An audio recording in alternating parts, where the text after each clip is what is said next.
Bonjour à tous. Euh, Merci d'être aussi nombreux aujourd'hui sur Documation e-Expo pour parler réseaux sociaux. Aujourd'hui, on va parler notamment de comment exploiter la data de Blue Sky via le social listening. Une petite question avant de commencer. Est-ce que certains d'entre vous sont déjà ou ont déjà un compte sur Blue Sky ou utilisent Blue Sky en levant la main?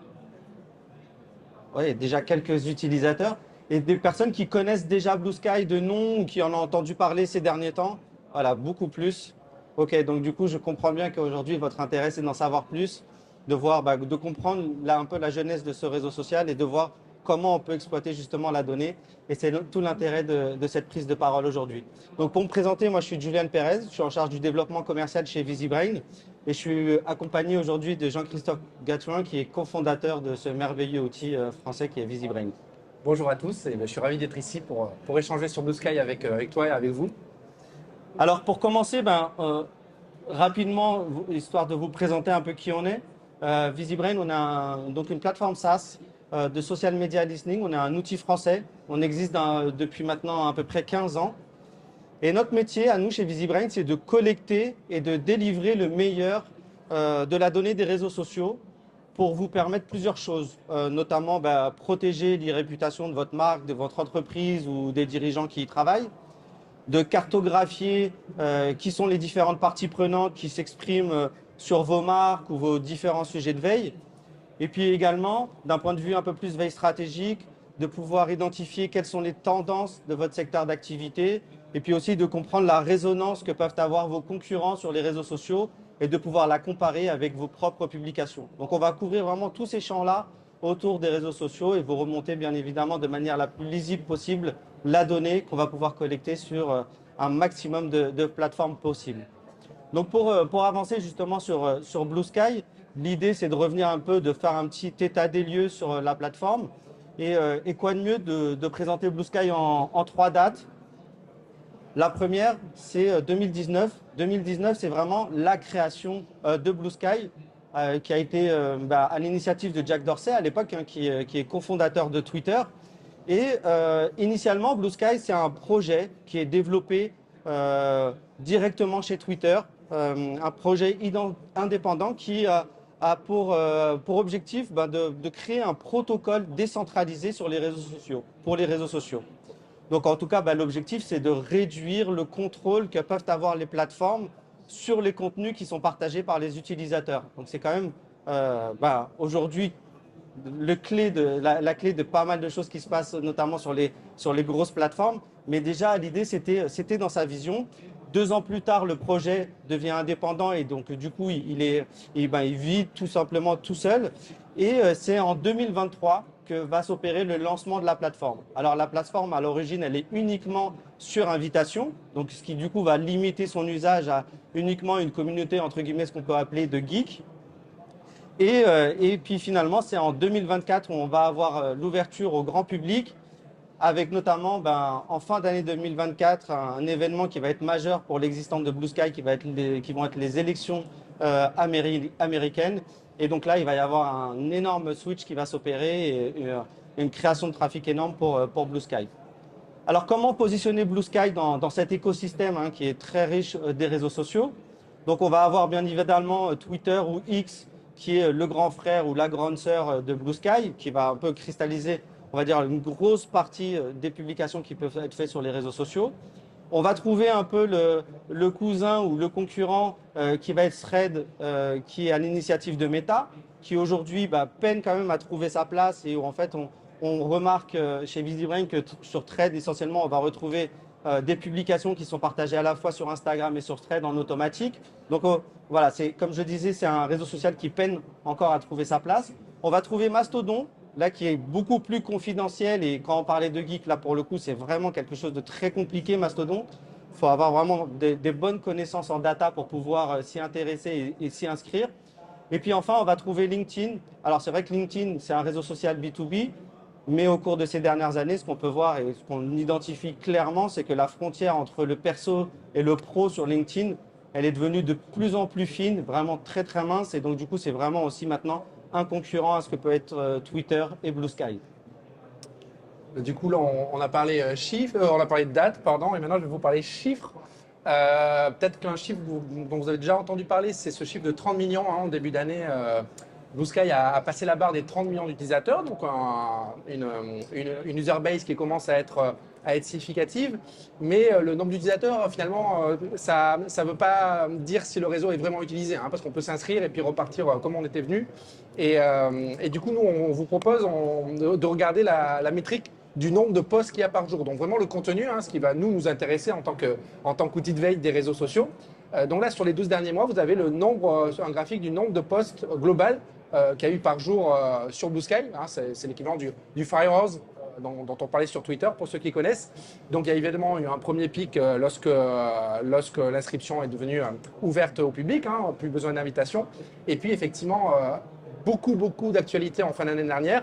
La première, c'est quand X a été bloqué au Brésil, a été interdit au Brésil pendant quelques semaines, hein, avec vraiment une bascule très significative de plusieurs influenceurs et de leur communauté sur Blue Sky.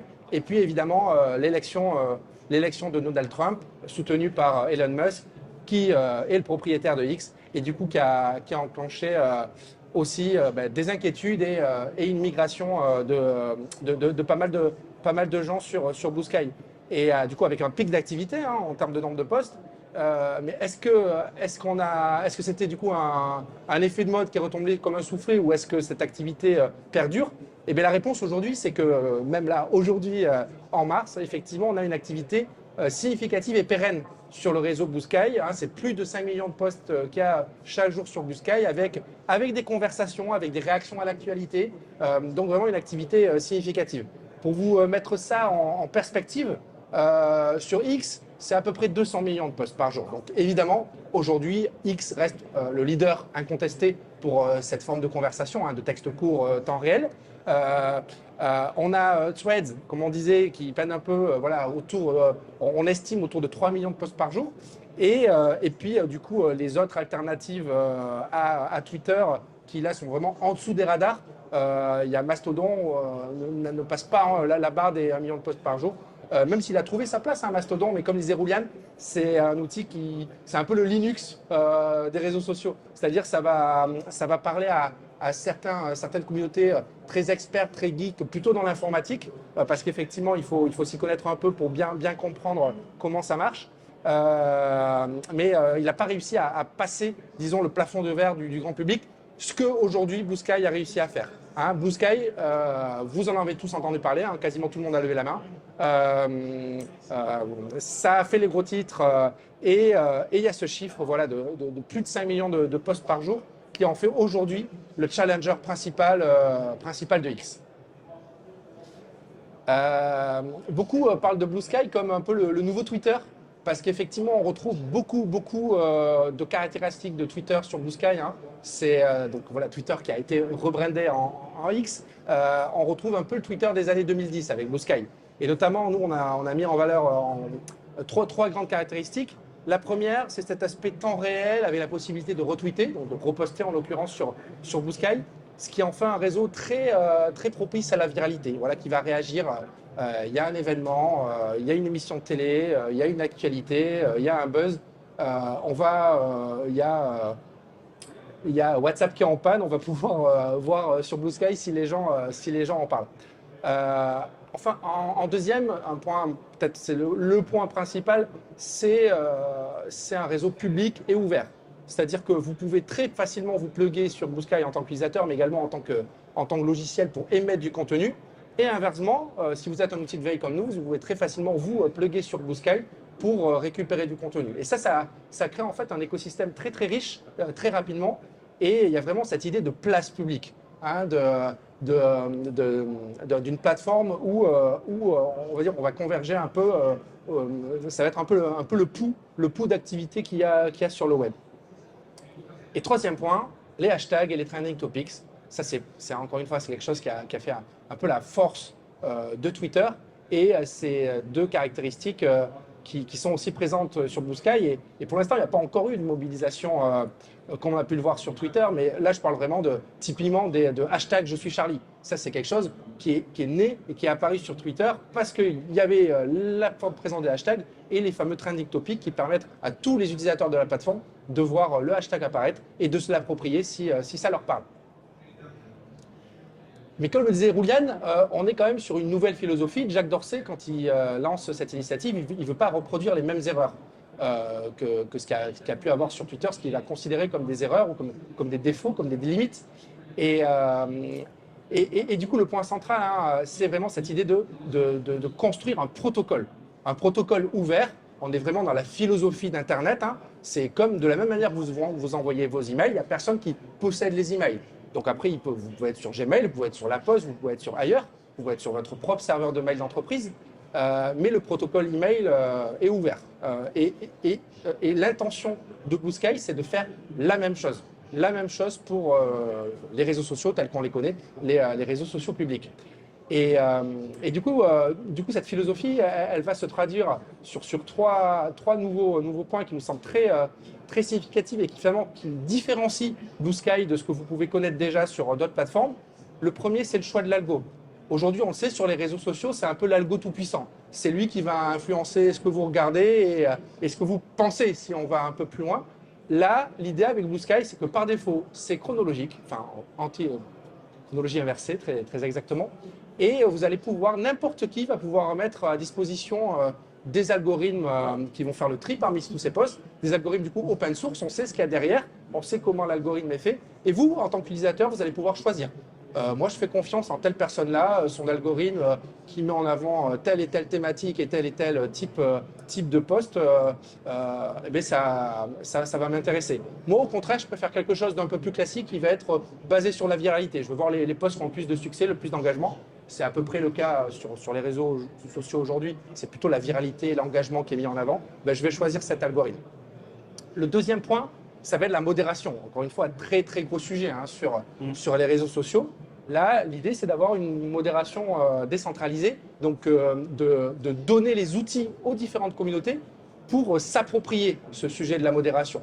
Donc très concrètement, aujourd'hui, sur Blue Sky, ce que vous avez, c'est des listes de blocage. C'est-à-dire que moi, Jean-Christophe, si je veux, je peux faire une liste de comptes que je considère comme des trolls ou comme des bots ou n'importe quoi et dire, ben voilà, ça, cette liste-là, moi, je choisis de les bloquer. Si vous voulez, vous pouvez me faire confiance et vous abonner à cette liste-là et ça va bloquer tout ce que j'ai identifié comme bot ou comme troll.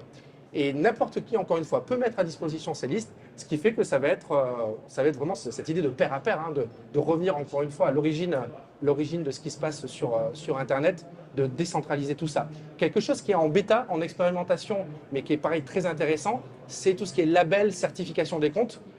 C'était quelque chose de très présent sur Twitter, le fameux badge bleu, qui a été révolutionné par Elon Musk. Mais à l'époque, cet aspect de compte certifié était très important. Là, encore une fois, l'idée, c'est de permettre à n'importe qui de pouvoir, alors pour l'instant, là, c'est sur bêta, sur invitation, mais de pouvoir labelliser les comptes et de dire, mais moi, je vais faire confiance à telle institution pour lui faire confiance pour les labels. Typiquement, on pourrait imaginer que demain, le gouvernement français va labelliser tous les comptes officiels. Et ça ne va pas être Blue Sky ou une plateforme qui va dire quels sont les comptes officiels du gouvernement français. Non, ça va être directement le gouvernement français qui a la main pour dire ça, c'est des comptes officiels. Ou alors un abonnement, ou alors payer un abonnement pour être labellisé et avoir le petit label. Donc c'est vraiment, c'est ça aussi ce qui est différent. Tout à fait. On sort oui. des modèles économiques et de l'influence aussi de la pression économique. C'est vrai que j'ai pas détaillé, mais c'est vrai que aujourd'hui, maintenant, le badge bleu sur X est payant. Enfin, il faut payer pour l'avoir et tout le monde peut l'avoir en payant. Et c'est devenu la même chose sur Meta. C'est ça qui est dingue. Donc ça a vraiment contaminé la majorité du paysage des réseaux sociaux. Dernier point clé, excusez-moi, le retour des liens. Hein, c'est encore une fois hein, le web, c'est toile d'araignée en anglais. C'est tisser des liens. Et ça, c'est au cœur de la philosophie d'Internet. C'est quelque chose qui était en train de disparaître parce que justement, les plateformes de réseaux sociaux voulaient enfermer leurs utilisateurs, que les utilisateurs restent captifs et du coup déprioriser tout ce qui était lien vers d'autres sources. Là, on change totalement. Donc Blue Sky prend le contre-pied de ça. Au contraire, on va encourager le partage de liens.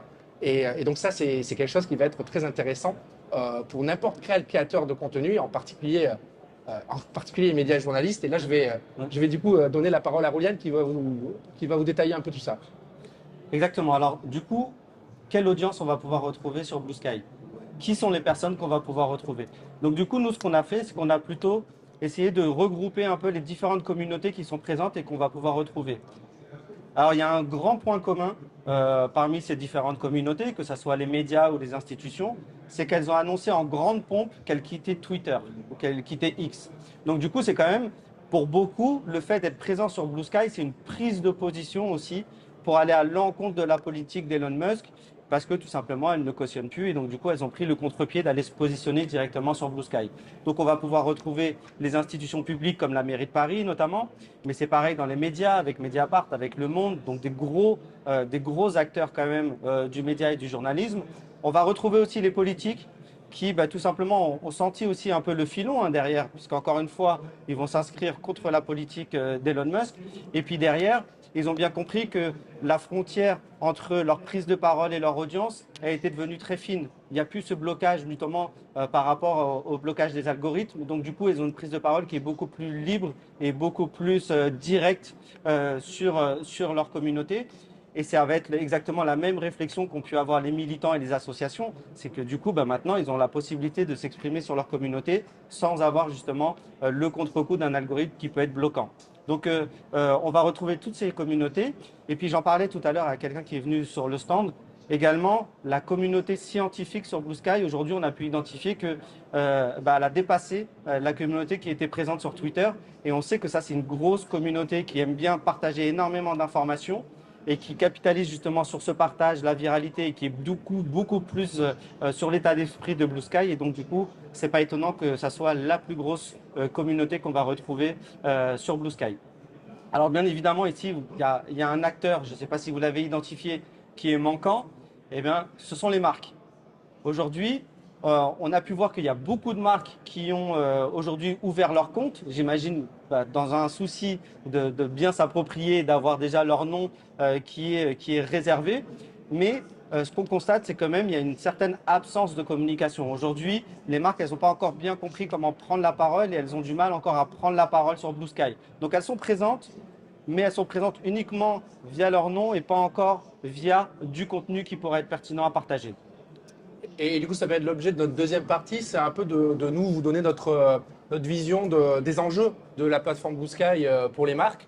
Alors Rouliane, je vais te piquer, tu aimes bien dire, une nouvelle plateforme, c'est un peu comme le Far West, c'est un peu le bazar. Il y a à la fois pas mal de dangers, mais également beaucoup d'opportunités à saisir.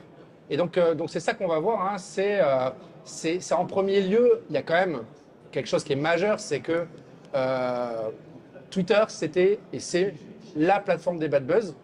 Là, on est sur une plateforme qui reprend les caractéristiques de viralité de Twitter et où en plus, on a une présence finalement accentuée d'activistes engagés ou même de la presse, hein, des journalistes. Hein. Le Monde a quitté Twitter pour aller sur Blue Sky. Donc forcément, on a un terreau extrêmement propice au bad buzz. Et aujourd'hui, voilà, à ma connaissance, il n'y a pas encore eu de bad buzz majeur qui est né sur Blue Sky, mais ça va forcément arriver dans les prochains mois. Et là, vous voyez par exemple, hein, évidemment, Total Energy qui va se faire interpeller sur un site gazier par les communautés présentes sur Blue Sky. Et ça, c'est l'idée qu'il faut retenir. Hein. Ce n'est pas parce que vous, en tant que marque, vous n'êtes pas présent sur Blue Sky qu'on ne parle pas de vous. Et j'ai envie de dire bien au contraire, pour revenir un peu dans le chiffre et dans la data, nous, on vous a mis là le volume de posts sur Blue Sky, le volume mensuel de posts sur Blue Sky de 5 marques, si je peux me permettre, en tout cas de Emmanuel Macron, donc une personnalité publique. On est à peu près sur 40-50 000 posts par mois. McDonald's, 30 000, Samsung, 25 000, la SNCF, 15 000 et Carrefour, 3 000. Voilà, ça c'est pour vous donner une petite idée. Ceux qui peut-être travaillent déjà dans le social listening vont se rendre compte que c'est déjà des chiffres assez conséquents en fait par rapport à ce qu'on peut récupérer sur l'ensemble des plateformes. Et ça, évidemment, depuis, ça fait que monter. Hein. Depuis que Blue Sky est né, ça c'est les chiffres de maintenant, mais c'est en croissance perpétuelle. Ça serait intéressant de se retrouver l'année prochaine et de voir concrètement sur une marque comme SNCF comment ça évolue. La petite anecdote, SNCF, c'est un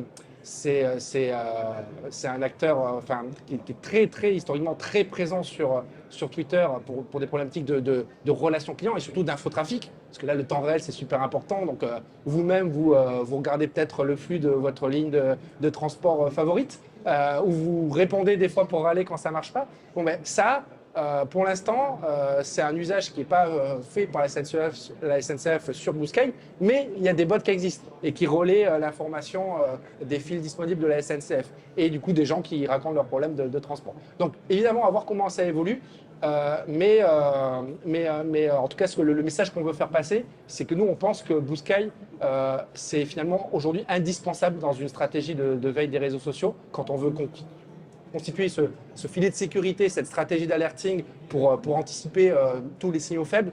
Blue Sky, en fait, ça va être peut-être même le réseau social numéro 2 après X à prendre en compte, parce que viralité, parce que temps réel, parce que journaliste, parce qu'activiste. Et c'est pas anodin que Jean-Christophe le dise, parce que pour rappel, VisiBrain a été créé en 2011.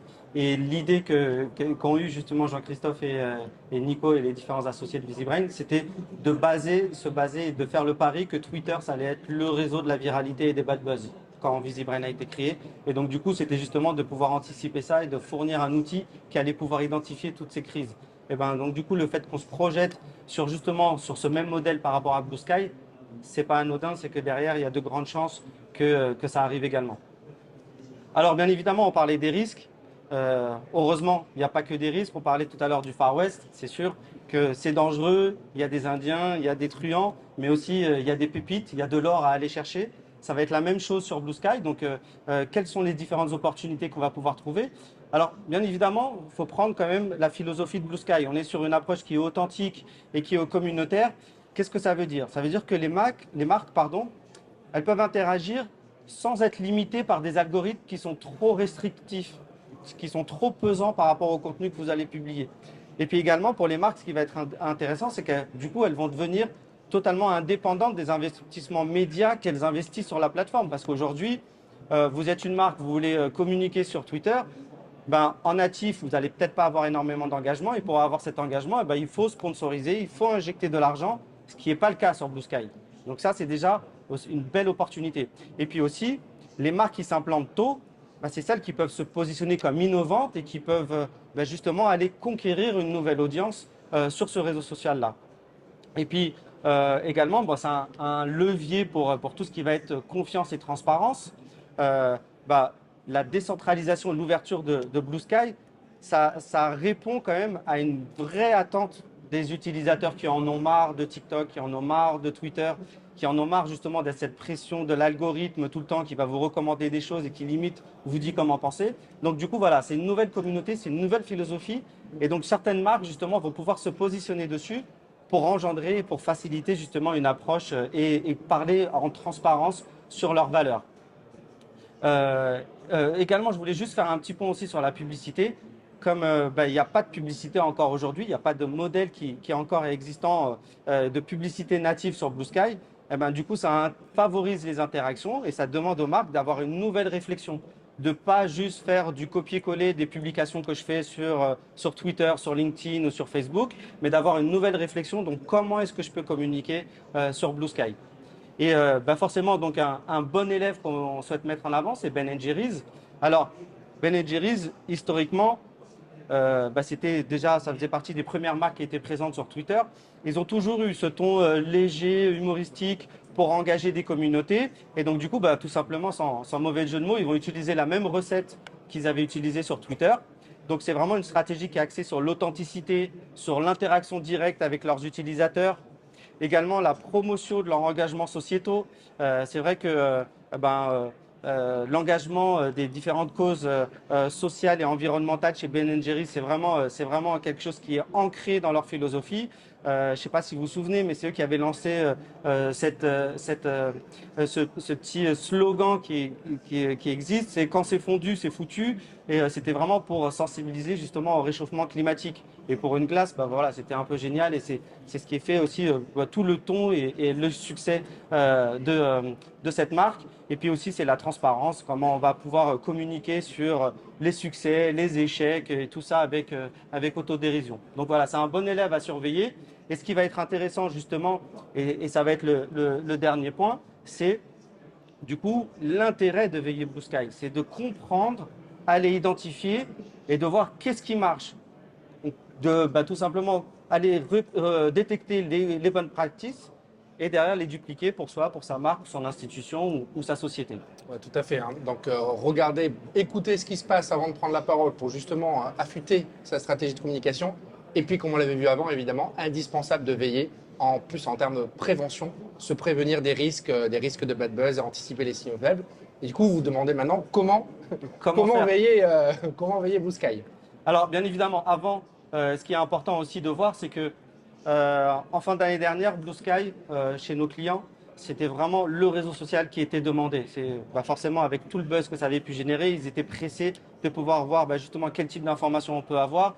Aujourd'hui, VisiBrain, pour information, c'est le petit pitch commercial au milieu de la présentation, mais aujourd'hui, on a la meilleure couverture du marché et on va pouvoir surveiller les principales justement plateformes sur le marché, dont notamment LinkedIn et TikTok, qui sont également très plébiscités. Et donc l'idée, c'est aujourd'hui de pouvoir intégrer notamment Blue Sky à notre dispositif. Alors, sans plus attendre, on va voir justement à quoi ça ressemble. Ben oui, donc du coup, comment ça marche Blue Sky dans VisiBrain? C'est que vous allez pouvoir veiller tout le flux Blue Sky, donc tous les posts publics de manière exhaustive, soit par mots-clés, c'est-à-dire vous listez des mots-clés, ou soit ce qu'on appelle nous des panels, c'est-à-dire lister plutôt l'activité d'une communauté, d'une liste d'utilisateurs. Tout ça parfaitement en temps réel. Hein, donc là, on est, encore une fois, j'insiste sur cet aspect-là, mais on est un peu comme sur Twitter, on est à la seconde, et aussi avec la possibilité de récupérer de la backdata de manière rétroactive depuis le tout début de Blue Sky.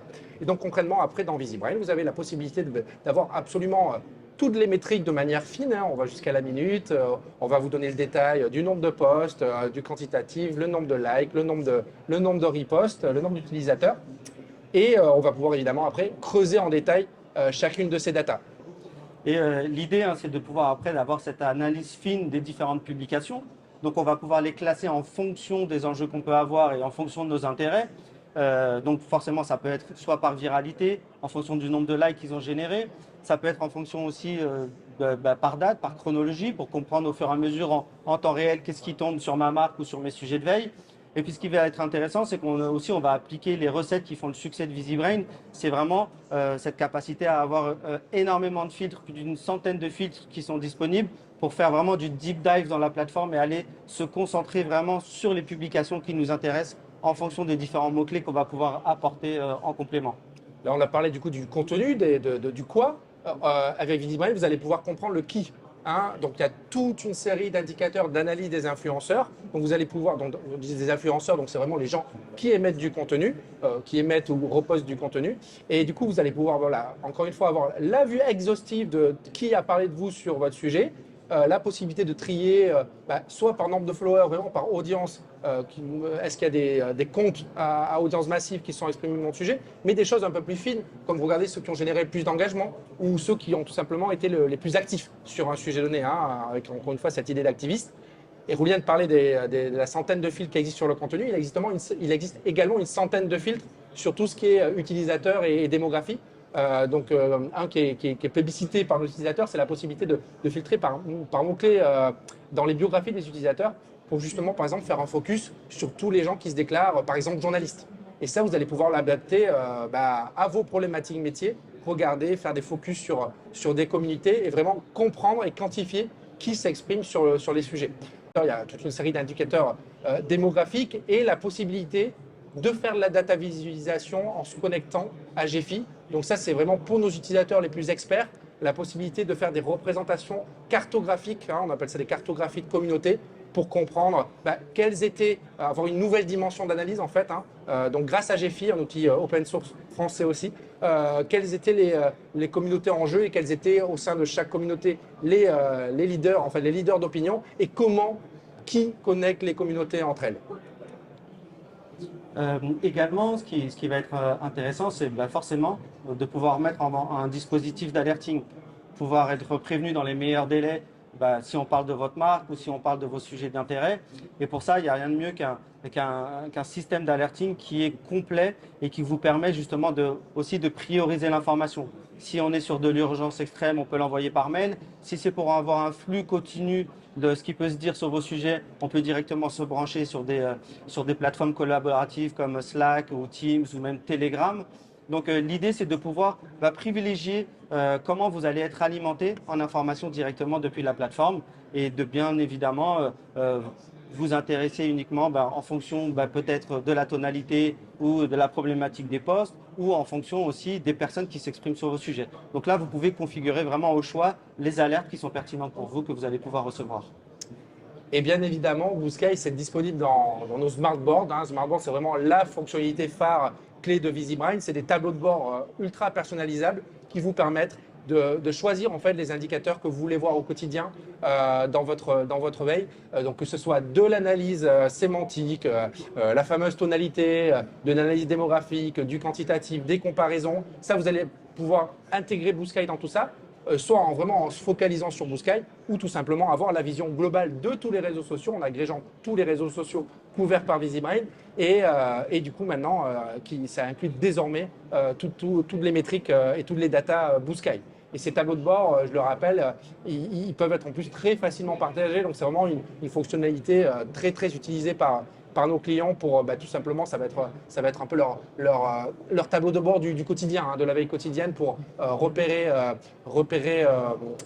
avoir surtout une vue d'ensemble de ce qui s'est passé et puis avec ensuite la possibilité dans VisiBrain de creuser dans les données, comme disait Roulia, de deep dive avec tous nos filtres, avec tous nos indicateurs d'aller vraiment plus loin dans l'analyse. Voilà, c'est tout pour nous. J'espère que ça vous aura intéressé. On est à votre disposition pour échanger avec vous, pour avoir quelques questions dès à présent. Et puis si vous voulez en savoir plus et aller un peu plus en détail sur ce qu'on peut proposer sur l'outil, n'hésitez pas à passer sur notre stand. On est sur le stand 279. On sera ravis de vous accueillir. Merci à tous pour votre écoute et puis à votre disposition pour échanger si vous avez des questions.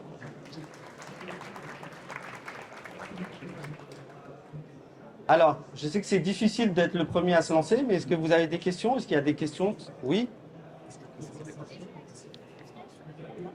C'est actif Blue Sky, c'est en live, on peut déjà mettre en place ses veilles. En fait, les captures d'écran, c'est déjà sur des sujets qui sont disponibles sur notre plateforme. Est-ce que vous avez Je tiens à dire que vous avez la primeur de l'annonce parce qu'effectivement, c'est sorti cette semaine et on va faire une annonce officielle très exactement demain. Voilà. Donc là, vous avez l'avant-première. D'autres questions peut-être? N'hésitez pas. Bon, en tout cas, si vous avez des questions et que vous êtes un peu timide, n'hésitez pas à passer sur le stand de 79, on sera ravis d'y répondre. Merci à tous. Bonne journée. Merci beaucoup, très bonne journée.